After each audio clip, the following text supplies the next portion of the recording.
Xin chào các bạn. Video này Hải sẽ đồng hành với cả nhà để trả lời câu hỏi là người tiểu đường có nên sử dụng thực phẩm bổ sung hay không. Câu này thì rất là nhiều người hỏi, cho nên là hôm nay Hải làm video để trả lời cả nhà nhé. Cái điều đầu tiên mà chúng ta sẽ nói với nhau ở đây ấy, thực phẩm bổ sung là gì?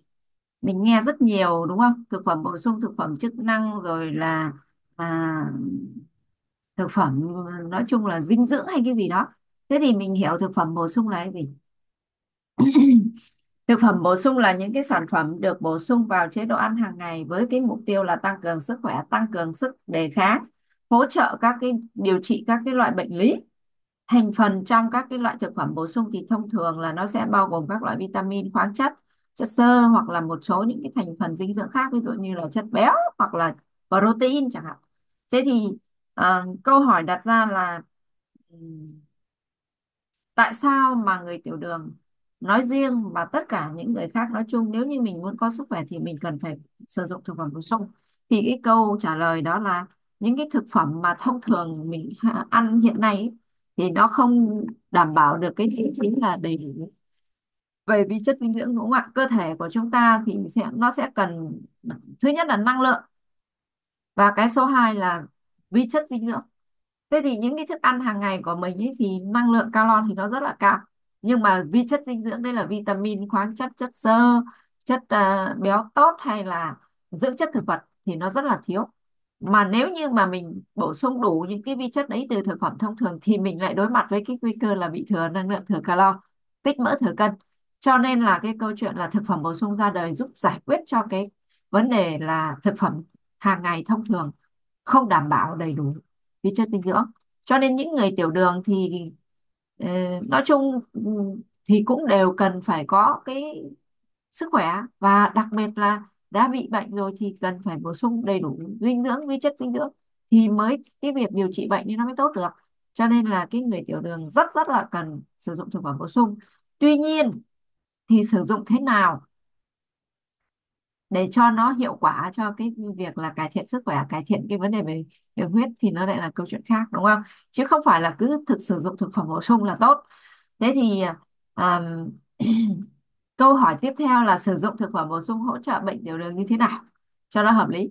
Thì ở đây nó có một cái phần đấy là thực phẩm bổ sung nó chỉ là bổ sung dinh dưỡng thôi, và đối với cái việc điều trị các cái bệnh và trong đó có tiểu đường thì nó sẽ hỗ trợ cho cái việc điều trị. Nghĩa là sao?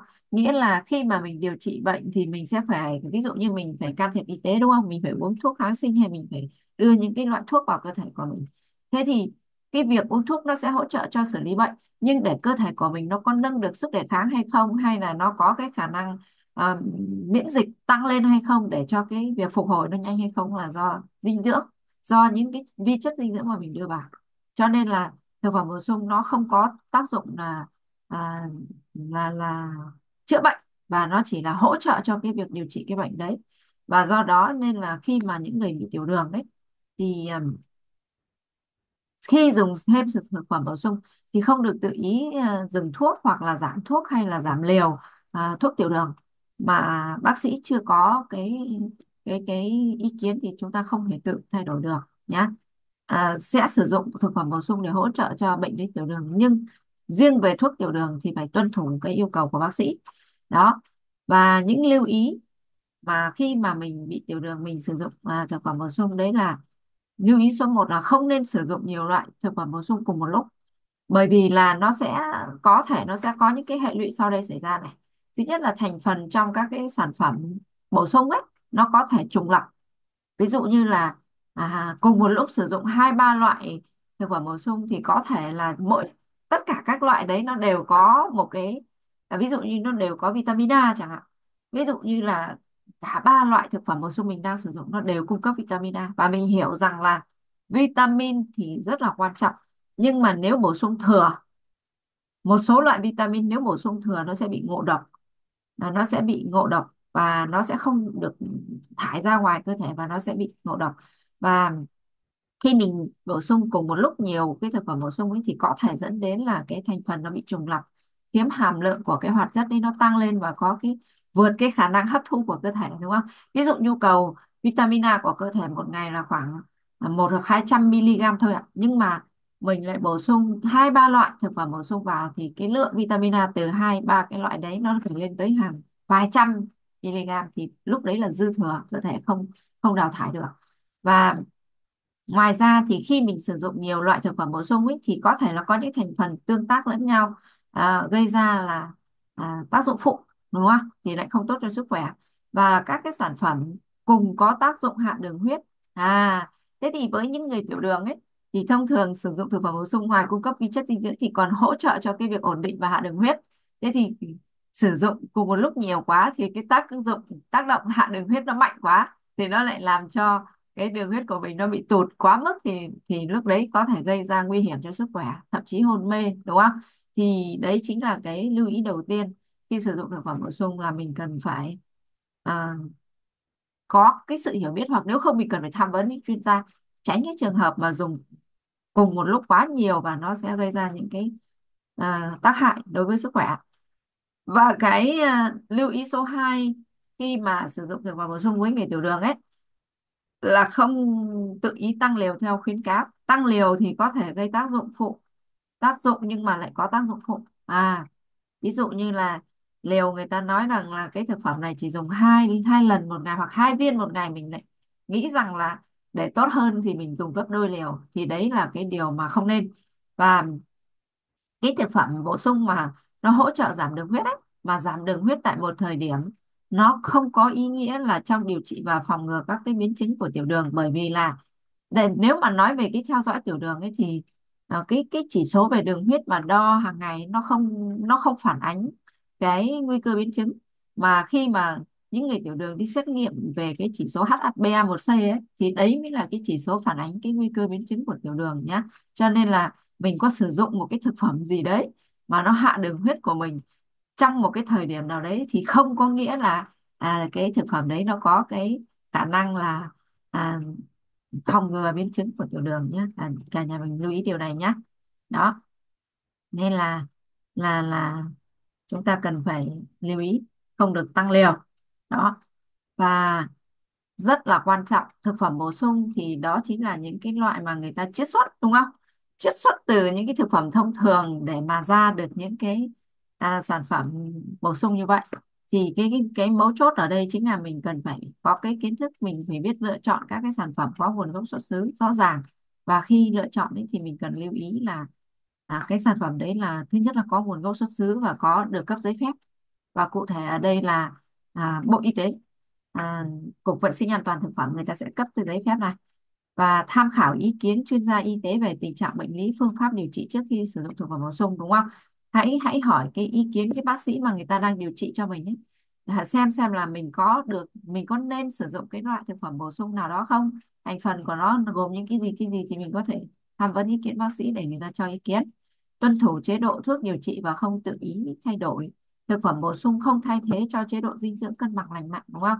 Mình hiểu rằng là thực phẩm bổ sung có nghĩa là chỉ có là bổ sung thôi. Cơ thể của mình ấy, người khỏe hay người bệnh thì đều cần một cái chế độ dinh dưỡng đầy đủ và cân bằng, đúng không? Ví dụ như mình cần phải uống nước này, uống nước đầy đủ này, mình cần phải bổ sung đạm này, vitamin, khoáng chất, chất xơ này, chất béo tốt, chất bột đường, các cái dưỡng chất từ thực vật, vân vân. Thế thì một cái chế độ dinh dưỡng đầy đủ nó phải bao gồm tất cả những cái yếu tố đó. Nên là cái thực phẩm bổ sung nó không thể thay thế cho một cái chế độ dinh dưỡng đầy đủ được như vậy. Cho nên là đã gọi là bổ sung thì có nghĩa là chỉ là bổ sung thôi, không thay thế được cho một cái chế độ dinh dưỡng cân bằng. Và chúng ta, người tiểu đường, cần phải có một cái chế độ dinh dưỡng thực sự là khoa học cân bằng, thì mình sẽ kiểm soát đường huyết của mình nó sẽ rất là tốt. Và khi mà mình sử dụng thực phẩm bổ sung mà nó có những cái biểu hiện bất thường gì liên quan đến đường huyết hoặc liên quan đến sức khỏe, thì đương nhiên là mình lại phải tham vấn ý kiến của bác sĩ nhé. Và cái việc mà lựa chọn thực phẩm bổ sung đúng xuất xứ, rõ ràng về xuất xứ nguồn gốc và đảm bảo nó cực kỳ là quan trọng. Và thông thường ý, một cái loại thực phẩm bổ sung, thực phẩm chức năng mà nó đảm bảo rằng là tốt ấy, nó phải đảm bảo được những cái tiêu chí liên quan. Đầu tiên là về nguyên liệu, tức là nguyên liệu để sản xuất ra cái thực phẩm đấy nó phải là cái nguyên liệu chất lượng cao. Số 2 là về công thức, tức là cái thực phẩm bổ sung nó phải là sản xuất dựa trên cái công thức phối trộn các cái nguyên liệu, thành phần, tỷ lệ các cái chất để người ta có thể chiết xuất ra cái thực phẩm đó. Thì cái công thức cũng rất là quan trọng. Và cái số 3 là cái công nghệ. tức là cái công nghệ, ví dụ công nghệ tách chiết này, công nghệ bào chế, hay công nghệ mà có thể là tách ra những cái thành phần thực phẩm bổ sung, có nghĩa rằng là người ta tách những cái thành phần tốt của thực phẩm thông thường ra. Ví dụ như là mình trong bổ sung protein chẳng hạn, thì thay vì mình phải ăn quá nhiều thực phẩm thô để bổ sung chất đạm, thì người ta có một cái cách đấy là người ta chiết xuất protein từ trong hạt đậu nành ra chẳng hạn. Thì thì cái phần mà cái công nghệ về tách chiết ấy nó rất là quan trọng. Ví dụ như nếu mà có những cái đơn vị sản xuất thực phẩm bổ sung, người ta có công nghệ tách chiết hiện đại ấy, thì người ta sẽ tách được nguyên cái phần protein của cái hạt đậu ấy ra thôi. Thì cái hàm lượng protein chất lượng cao nó rất là cao. Nhưng mà thông thường thì rất nhiều các cái đơn vị người ta không không có, tức là người ta không có cái khả năng tài chính để người ta đầu tư vào cái công nghệ, cho nên là thực phẩm bổ sung là chất lượng không cao. Đó nên là nếu như mình có hiểu rằng là cần phải bổ sung, nhưng mà mình cần phải hiểu thêm nữa là cái sản phẩm đấy nó có tốt hay không, thì đấy là một trong những cái thứ mà rất rất là quan trọng khi mà mình sử dụng thực phẩm bổ sung nói chung cho tất cả các đối tượng, nói chung là cho những người bệnh lý, trong đấy là có những người bị bệnh đái tháo đường, cần phải rất là rõ ràng.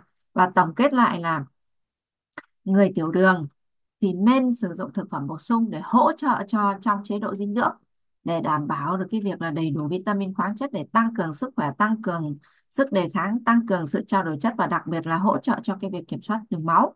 Nhưng mà cái việc mà lựa chọn cũng như kiến thức về cái việc sử dụng thực phẩm bổ sung nó cũng là một trong những cái yếu tố có tính quyết định đến sức khỏe, cũng như là cái việc là người tiểu đường có kiểm soát được đường huyết hay không ha. Và video về nội dung là người tiểu đường có nên sử dụng thực phẩm bổ sung không, và sử dụng thực phẩm bổ sung như thế nào, thì Hải đã chia sẻ xong với cả nhà. Và nếu như các bạn thấy video này bổ ích thì hãy chia sẻ cho nhiều người cùng xem. Và nhớ là muốn nhận những cái thông báo về những video tiếp theo của Hải thì cả nhà hãy nhấn đăng ký kênh nhé, kênh của Hải, Hải Nguyễn Coach, để mình nhận thông tin. Rồi, xin chào và hẹn gặp lại cả nhà.